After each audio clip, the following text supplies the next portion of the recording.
Hi guys, சூப்பரான baby potato fry எப்படி செய்கிறதுன்னு பார்க்கலாம். ஃபஸ்ட்டு பேபி பொட்டேட்டோவை நல்லா க்ளீன் பண்ணிட்டு வேக வச்சு எடுத்துக்கோங்க. ஒரு முக்கியமான விஷயம், ஃபுல்லாக வேக வச்சுக்காதீங்க, ஒரு 80% இருக்கிற மாதிரி பார்த்துக்கோங்க. நெக்ஸ்ட்டு அடுப்பை பற்ற வச்சுக்கோங்க. வானிலை சூடான பிறகு எண்ணெய் ஊற்றிக்கிட்டு தேவையான அளவுக்கு எண்ணெய் ஊற்றிக்கோங்க. ஏன்னா நம்ம அடிக்கடி இன்னும் கொஞ்சம் எண்ணெய் சேர்ப்போம் கிறிஸ்பியாக வர்றதுக்காக.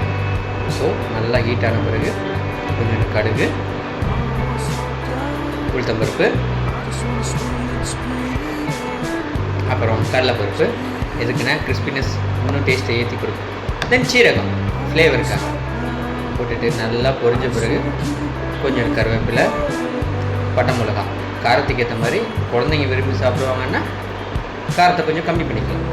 ஸோ லைட்டாக வதக்கிட்டு அடி பிடிச்சிடாமல் பார்த்துக்கோங்க. ஸோ சிம்லேயே வச்சுக்கிறது பெட்டர். ஸோ இப்போ நல்லா பொன்னிறமாக வந்துருச்சு.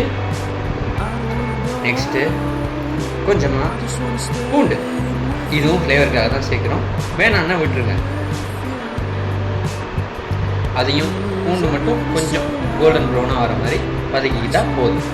ஏன்னா இதுக்கப்புறம் இன்னும் டீப் ஃப்ரை பண்ண போகிறோம் பேபி பொட்டேட்டோ சேர்த்த பிறகு. ஸோ இப்போ உப்பு, மஞ்சத்தூள், ஹோம்மேட் சாம்பார் பவுடர் இல்லாதவங்க கொஞ்சம் சில்லி பவுடர் சேர்த்துக்கலாம்.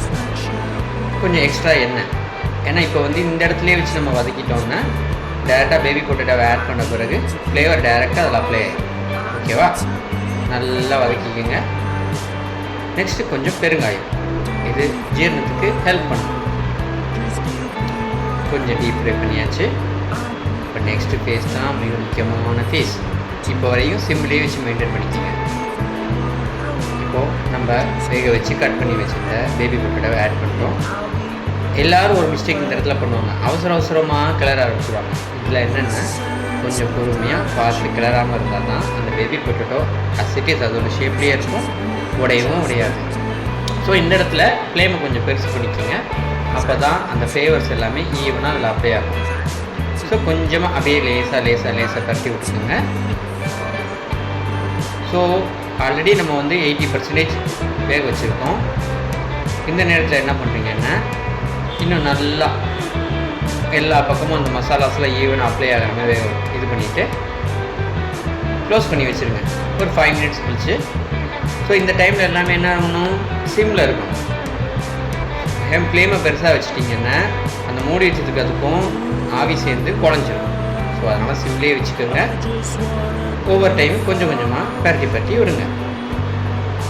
நீங்கள் நல்லா நோட்டீஸ் பண்ணலாம், நீங்கள் அது கரெக்டாக முறுமுறுன்னு ஆயிருக்கான்னு இருக்கிறத செக் பண்ணுறதுக்காக பார்த்தீங்கன்னா அந்த பேன்லேயே திருப்பி போகிறப்ப அந்த பொட்டேட்டோ விழுகிற சவுண்டு டக் டக்குன்னு கேட்கும். இது ஒரு டிப்ஸ், நோட் பண்ணி வச்சுக்கோங்க. தென் ஒரு தடவைக்கு 2 தடவை நம்ம எல்லாம் வெந்துச்சா எல்லாம் கிறிஸ்பியாக ஆச்சான்னு பார்த்துட்ட பிறகு கொஞ்சமாக கொத்தமல்லி சேர்த்துக்கலாம். இந்த டைம் எல்லாமே சிம்லேயே வச்சு அப்படியே வச்சிங்கன்னா நல்லது. சுட பேபி பொட்டேட்டோ ஃப்ரை ரெடி.